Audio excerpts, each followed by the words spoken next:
بسم اللہ الرحمن الرحیم۔ میلاد مصطفیٰ کی محافل میں جہاں کہیں بھی شرکت ہو رہی ہے،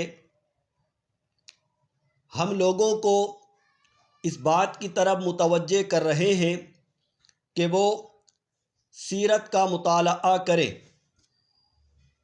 تاکہ ہم حضور کی سیرت سے واقف ہوں اور اسے اپنانے کی کوشش کریں۔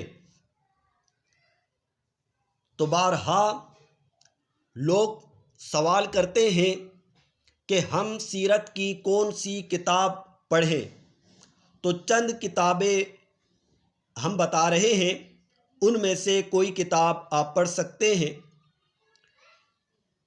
سیرت مصطفیٰ علامہ عبد المصطفیٰ اعظمی رحمۃ اللہ تعالی علیہ کی کتاب، سیرت رسول عربی علامہ نور بخش توکلی علیہ الرحمہ کی کتاب۔ ان دو کتابوں کے مطالعہ کے بعد مدارج النبوہ جو شاہ عبد الحق محدث دہلوی رحمۃ اللہ تعالی علیہ کی کتاب ہے پڑھی جائے، ان کتابوں کا مطالعہ کیا جائے۔ وآخر دعوانا ان الحمد للہ رب العالمین۔